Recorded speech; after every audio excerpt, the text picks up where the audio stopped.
Bab 383, Perjalanan Pulang, 2. Di-upload oleh Baca Suara. Jangan lupa like dan subscribe, agar kami semangat upload lebih banyak. Menurut kekuatan yang cocok dengan sarang bajak laut ribuan, harta yang disimpan di dalamnya tak terhitung di luar imajinasi. Di antara mereka ada beberapa simbol Fury, benda yang sangat disayangi Iris dalam hidupnya. Namun, seseorang harus sangat waspada terhadap harta karun ini. Yujin sangat menyadari kegigihan dan kedengkian Raja Iblis yang bertahan bahkan setelah kematian mereka. Bahkan setelah dibunuh dan dibuang, Raja Iblis Pembantaian dan Raja Iblis Kekejaman telah menjadi roh gelap, memperdaya manusia dan mencoba kembali selama 3 abad. Ada kemungkinan bahwa Iris, setelah berubah menjadi Raja Iblis Fury, mungkin mencoba kerusakan seperti itu melalui artefak Fury. Yujin tidak punya keinginan untuk bersatu kembali dengan Raja Iblis yang telah dia bunuh dengan tangannya sendiri. Jadi dia mulai menghancurkan semua simbol Fury dan dengan hati-hati memeriksa semua harta yang tersisa. Apa yang mungkin dia inginkan? Mengumpulkan begitu banyak harta seperti gunung. Yujin merenung. Meskipun Iris, yang bisa menjawab pertanyaannya, sudah binasa, Yujin bisa membahayakan banyak alasan tanpa benar-benar bertanya padanya. Mungkin dana untuk usaha besar atau semacamnya, untuk mendukung pasukannya, dia menjawab pertanyaannya sendiri dengan kemungkinan sambil memutar-mutar mahkota mewah yang berkilauan di jarinya. Ini adalah harta yang dijarah dari Laut Selatan selama bertahun-tahun. Dan Iris, yang baru saja menikmati status barunya sebagai Raja Iblis, tewas dalam waktu kurang dari seminggu, memastikan harta ini tidak akan pernah digunakan sebagai dana perang. Kenapa dia terus menatap seperti itu? Yujin tiba-tiba mengeluh tanpa repot-repot berbalik. Tatapan terang-terangan yang menusuk bagian belakang kepalanya sulit untuk diabaikan, terutama setelah menahannya selama berjam-jam. Dia telah menyebutnya sebagai nikmat ilahi, Christina menjawab, dan bukankah itu kasus yang sebenarnya? Kamu bahkan mengusir Noir Giabella, Ratu Iblis Malam yang menghantui putri Scalia. Jika berita menyebar bahwa Noir Giabella, Ratu Iblis Malam, yang tidak punya alasan untuk terlibat dalam situasi ini, benar-benar campur tangan, maka itu adalah fakta yang diberikan bahwa komplikasi pasti akan muncul. Oleh karena itu, baik Putri Scalia maupun orang lain tidak menyadari keterlibatan Ratu Night Demons. Itu karena Sienna berbicara tanpa berpikir, keluh Yujin dengan suara rendah. Kenapa ini salahku? Kamu menusukkan belati ke dada sang putri tanpa pertimbangan, balas Sienna, memelototi Yujin dengan mata menyipit. Percakapan mereka tidak diperhatikan oleh Scalia, dia juga tidak berniat menguping. Dia menjaga jarak sambil menatap Yujin dengan saksama. Dia menyelamatkanku. Itulah satu-satunya pikiran yang melintas di benak Scalia. Dia tidak bisa mengingat saat yang tepat, karena ingatannya selama waktunya di bawah pengaruh Raja Iblis tetap kabur. Namun, dia samar-samar mengingat dorongan untuk melakukan kekejaman mengikuti keinginan terdalam hatinya. Dia ingat niatnya untuk membunuh letnanya, Dior, dan kerabatnya sendiri, Pangeran Jafar. Terus terang, itu juga bukan sepenuhnya kesalahan Noir. Scalia telah didorong setengah gila oleh kekuatan gelap yang dipancarkan oleh Raja Iblis Kemarahan, dan impuls tergelap yang tersembunyi jauh di dalam dirinya telah melonjak ke permukaan tanpa dia sadari. Inti masalahnya adalah bahwa Scalia tidak berniat mengakui fakta bahwa dia telah memendam dorongan seperti itu. Sepanjang hidupnya, dia telah melakukan banyak pembunuhan, tetapi dia selalu percaya bahwa dia tidak pernah secara tidak adil mengambil kehidupan yang tidak bersalah, hanya membunuh mereka yang pantas dibunuh. Dalam pandangannya, orang-orang yang selalu dia pilih adalah yang bersalah dan, dengan demikian, perlu memenuhi tujuan mereka. Tapi Dior dan Jafar tidak memenuhi kriterianya dan tidak dimaksudkan untuk mati. Seandainya dia menyerah pada dorongan jahatnya dan membunuh mereka, Scalia tahu tanpa keraguan bahwa hidupnya akan benar-benar hancur. Pahlawan, pikirannya bukan hanya rasa syukur tetapi pemujaan yang berbatasan. Scalia terus melongo pada Yujin, menelan ludah.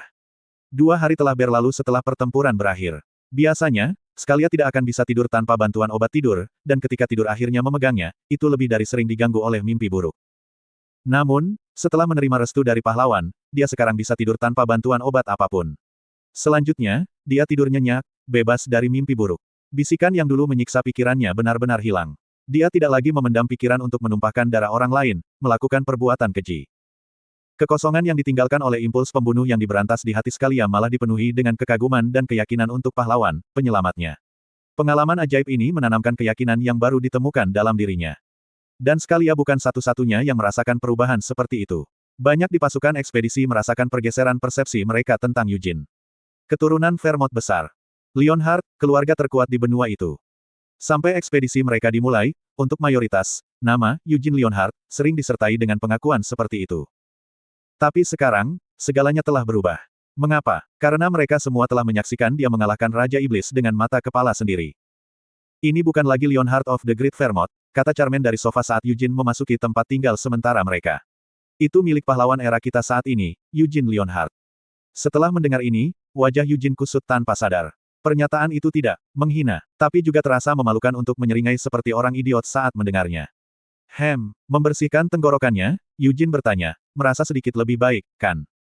Saya menyadari bahwa kesedihan saya sendiri agak lucu, renung Charmaine. Kemudian, dengan satu klik, dia membuka korek apinya sebelum melanjutkan pikirannya, rangkaian peristiwa ini terjadi karena kekurangan saya. Sekarang setelah aku menerima itu, aku tidak bisa berkubang dalam keputusasaan. Sebaliknya, saya harus berdiri dan bergerak maju. Iya, Eugene setuju dengannya dengan sepenuh hati. Saya berterima kasih padamu, Eugene. Jika Anda tidak datang, jika Anda tidak memimpin kami maju. Era ini mungkin telah diejek oleh Raja Iblis yang baru lahir, lanjut Charmaine. Klik. Tutup korek api tertutup. Seolah diberi isyarat, Charmaine mengakui kekhawatirannya yang terdalam, jika saya tidak datang ke sini, saya akan terus hidup dalam hayalan.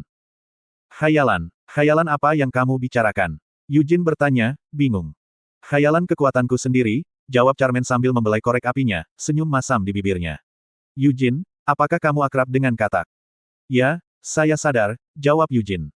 Saya tidak berbicara tentang sembarang katak. Saya mengacu pada katak naif yang lahir di sumur, karena tidak pernah berkelana di luarnya. Apakah kamu tahu betapa terbatasnya langit muncul jika dilihat dari dalam sumur itu, Eugene? Dia bertanya. Yah, aku tidak pernah jatuh ke dalam sumur, jadi, jawab Eugene canggung. Katak itu percaya bahwa sumur tempat ia berada, dan sepotong langit yang dilihatnya, adalah keseluruhan dunia. Itu tidak mengerti seberapa luas dunia sebenarnya, jelas Charmaine. Eugene benar-benar tidak yakin bagaimana harus menanggapi di sini. Saya adalah seekor katak, yang secara keliru percaya dirinya sebagai singa.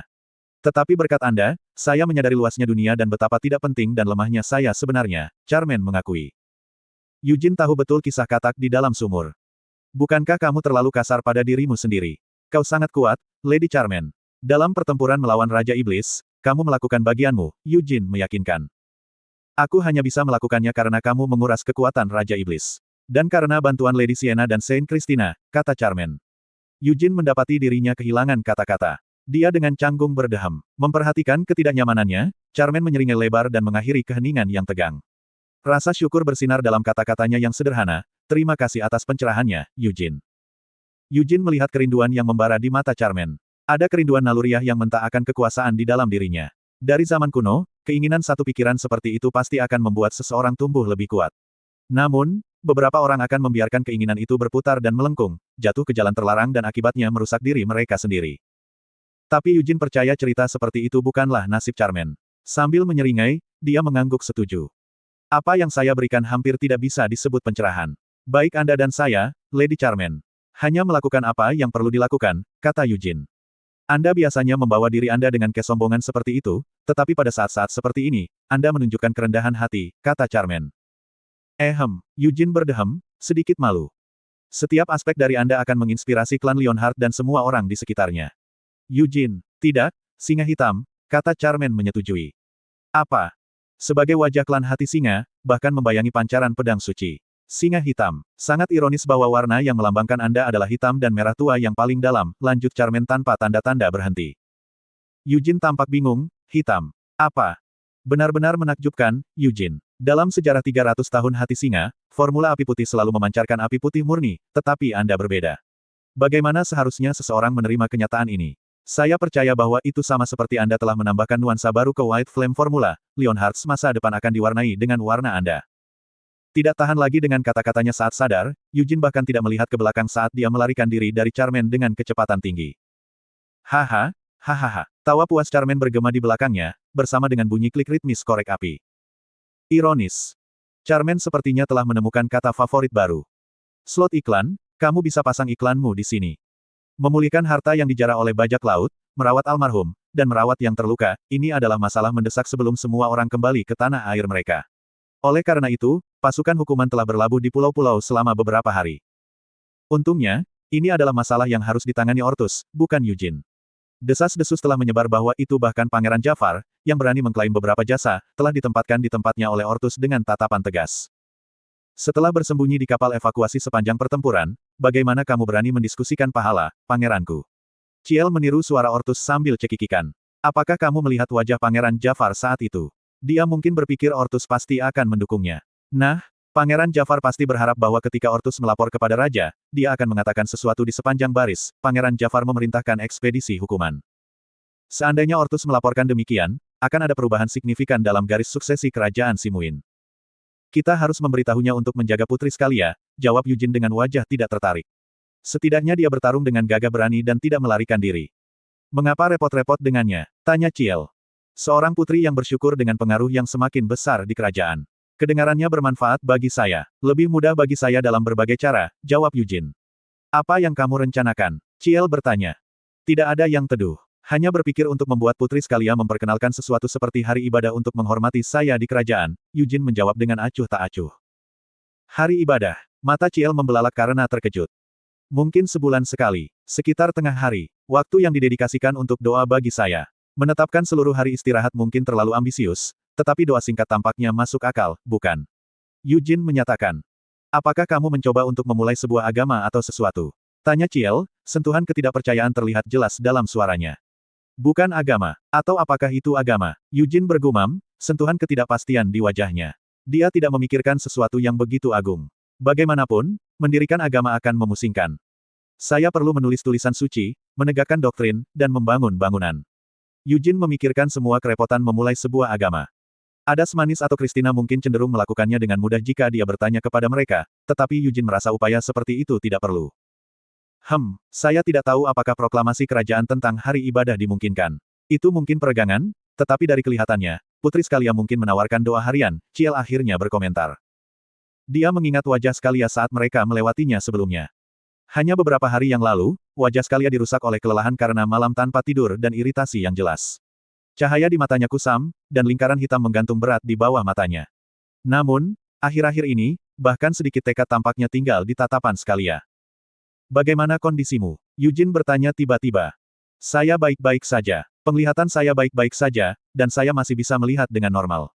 Dan bagaimana denganmu? Jawab Ciel. Aku masih merasakan sakit, tapi aliran manaku tidak terhalang, jawab Yujin. Dia tertawa kecil sambil menepuk dada kirinya dengan ringan. Itu bagus untuk didengar. Menghabiskan hari tahun baru di tempat tidur akan menjadi tragis, Ciel bergabung dengan Yujin dalam tawanya. Hari ini adalah awal tahun baru. Rasanya seperti baru kemarin ketika mereka pertama kali bertemu pada usia 13 tahun, tetapi sekarang, Ciel dan Yujin telah bertambah tua 1 tahun lagi dan berusia 22 tahun. Sebenarnya, bagi Yujin, berlalunya tahun baru atau penuaan 1 tahun membangkitkan sedikit emosi. Aku masih bisa mengingat kehidupan masa laluku, jadi apakah usia benar-benar penting? Dia bertanya-tanya. Jika dia mempertimbangkan kehidupan masa lalunya, dia berusia lebih dari 60 tahun. Tidak, tapi bagaimana dengan hidupnya sebagai Agarot? Berapa umur Agarot ketika dia meninggal? Haruskah dia menghitung usianya dari saat itu? Itu berarti usia Yujin akan melampaui ribuan. Dalam beberapa hal, dia merasakan firasat pemahaman terhadap frustrasi Sienna. Tanpa alasan, Yujin melirik nakal ke arah Sienna. Apa yang kamu lihat? Dia bertanya. Apakah saya tidak diizinkan untuk melihat? Balas Yujin.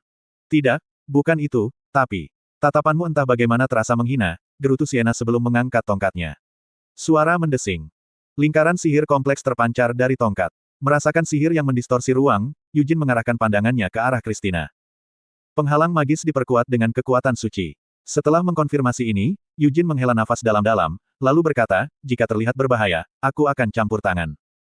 Tentu saja harus. Saya juga tidak akan berlebihan. Saya tidak ingin mata baru saya hanya menjadi pop, kata Ciel.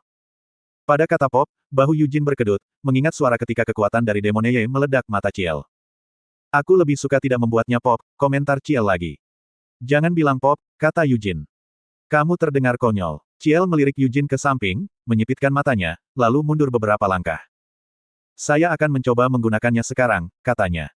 Apakah kamu tahu caranya? Yujin bertanya. Ini, lebih dari intuisi. Jika saya fokus, itu akan berhasil. Ciel tidak berbicara lebih jauh. Dia berkonsentrasi dalam-dalam. Saat ekspresinya menjadi serius, begitu pula wajah orang-orang di sekitarnya. Selama berhari-hari, mereka telah menyelidiki Demoneye secara menyeluruh. Masalahnya adalah sepertinya tidak ada yang salah. Tidak ada jejak kekuatan gelap di dalam Ciel. Demoneye-nya beresonansi dengan core-nya. Itu menggunakan mana, bukan kekuatan gelap. Ini tak terbayangkan. Meskipun memeriksa beberapa kali, Sienna masih tidak bisa memahaminya. Bahkan di antara iblis, Demoneyes jarang terjadi. Memiliki dua tidak pernah terdengar. Selain itu, salah satunya adalah Demoneye of Darkness, yang menyamai Demoneye of Fantasy, milik Queen of the Night Demons, dan Demoneye of Divine Glory, milik Blade of Incarceration. Mungkinkah kekuatan gelap yang merembes melalui matanya telah mempengaruhinya? Tidak, tidak. Baik Demonae of Darkness dan Demonae of Divine Glory telah memukulku berkali-kali selama 300 tahun terakhir. Sienna terus menganalisis Chills Demonae. Sienna juga merasakan kekuatan mereka. Dia telah mengalami kekuatan gelap merembes ke tubuhnya, yang menyebabkan dia mundur. Itu terjadi hanya beberapa hari yang lalu selama pertempuran juga. Meskipun darah Vermont seharusnya. Uniknya, Demonae tidak menetap di Eugene, pikir Sienna. Betapapun dia merenung, tidak ada jawaban yang muncul. Fakta bahwa manusia melahirkan Demonae berada di luar pemahaman. Tugas mereka sekarang bukan untuk mengeksplorasi mengapa Demonae muncul tetapi untuk membedakan kemampuan dan potensinya. Karena itu selaras dengan core Anda harus lebih berhati-hati. Anda mungkin menguras mana Anda jika Anda menyalahgunakannya. Kau mengerti implikasinya, bukan? Tanya Sienna. Iya, Ciel mengangguk penuh perhatian sambil fokus.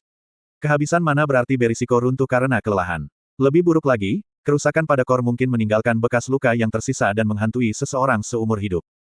Sekuat dan senyaman Demonae, kekuatan di dalamnya menghabiskan cadangan kekuatan gelap yang sangat besar, Sienna mengingatkan Ciel.